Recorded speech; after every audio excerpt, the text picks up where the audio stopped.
5 Christmas tag, and this was created by Sam's Cozy Corner, and I will tag the original down below. I was tagged to do this by Lisa again, because I said I had no clue what to do, and she was like, I've got you, I will solve your Vlogmas issues. So this has got a few questions, and I am just going to go through them as you would with a tag and give you my answers. So I've got my laptop down here with all the questions, and yeah, I'm just going to start. So question 1, anticipation. The Christmas excitement is real. What book releases are you most anticipating? So I don't think there's any for December that I'm anticipating, but January we have A Chain of Thorns coming out. That was supposed to come out in November. I am so ready for that. I'm beyond ready for that. There's also the Shadow Cabinet coming out next year, which is the sequel to Her Majesty's Royal Coven, which I absolutely adored.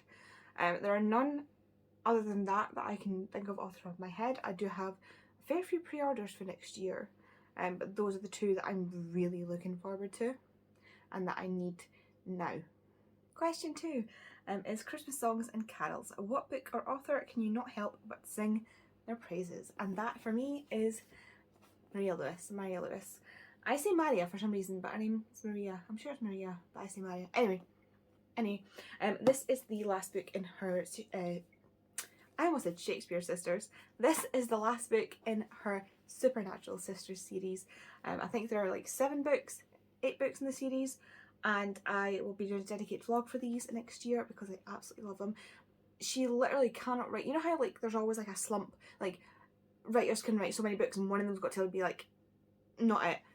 This has not happened yet. I have 2 books left to read. This one and It Came From the Deep to still read, and I genuinely do not think that she can write a bad book. It's not in her to write a bad book. These books are incredible and I love them, and I will scream and sing her praises and these books' praises until everybody reads them, because they're incredible and they deserve so much more hype than they are getting at the moment. The Goodreads, like the first one has like 600 and something, 650-ish reviews. The next one after that has like 300, and then I think the rest of them are like under 100 reviews, and that is ridiculous. That is absolutely bonkers that they have that little reviews, because they are incredible and people need to be picking these up.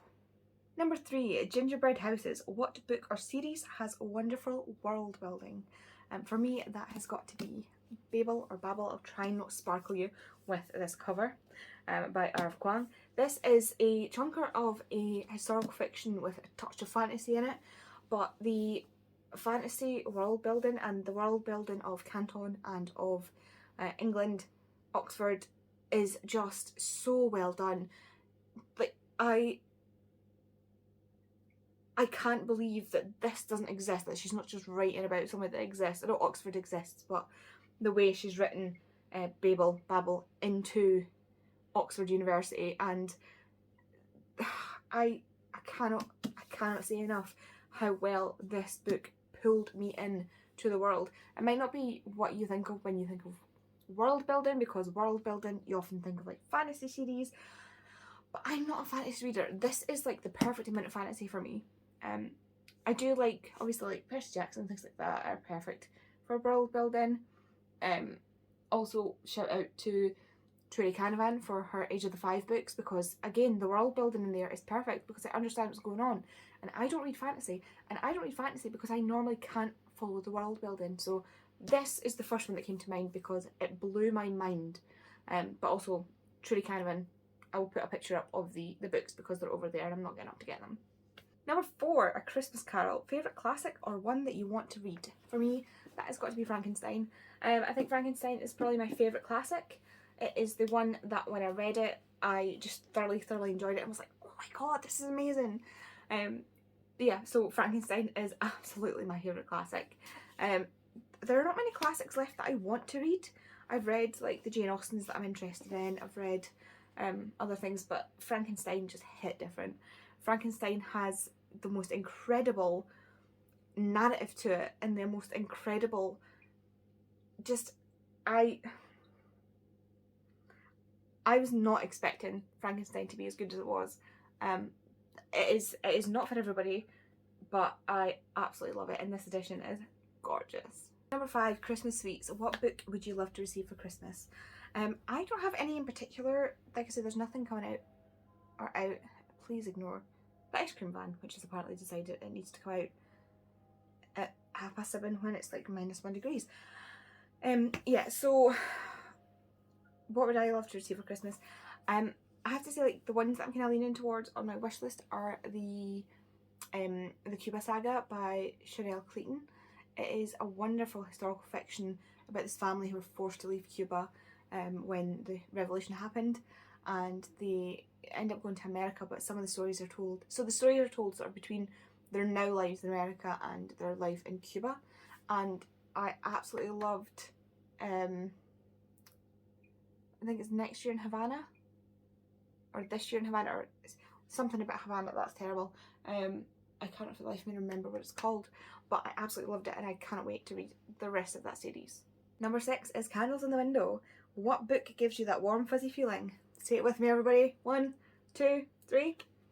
Heartstopper. I don't think I need to see more. I totally forgot that I had this on. So sorry if anybody's bothered by a healing tattoo. But this is my Heartstopper tattoo. I love Heartstopper. I adore Heartstopper. It gives me the warm fuzzies. I love reading it when I feel down. It is the thing that brings me out of a horrible spiral. So Heartstopper will always be the thing that gives me the warm fuzzies. I just love it so much, and there's nothing new I have to say about it really. It's wonderful, and you can read it for free on Webtoons, so why not? Number 7 is Christmas Trees and Decorations. What are some of your favourite book covers? So I've got a few here. As you can see, a couple of them also have sprayed edges. I am basically like a magpie. If it is shiny or colourful, I want it. So there's a combination of those here. So first is The Nightingale by Kristen Hanna. This is the original American cover. And it has these wonderful gilded bits on the side. This is an incredible book, and I find this cover to be my favourite cover for it. I also have the British version, but this is just the most beautiful cover and I absolutely love it. Then there is Love and Colour by Bolu Babalola. This is a sort of different coloured version that I found in Waterstones one time, and it's still got the sticker residue on it. Thank you very much for putting stickers on this.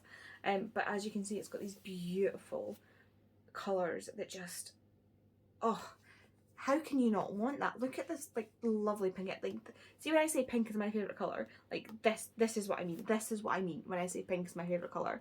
Like this pink, it is the most beautiful, jewel toned, just, it's stunning. Look at it. And you can't get this cover anymore, so I'm really, really happy that I nabbed it when I did. Next is this illustrated edition of The Invisible Life of Addie LaRue. It's the anniversary edition.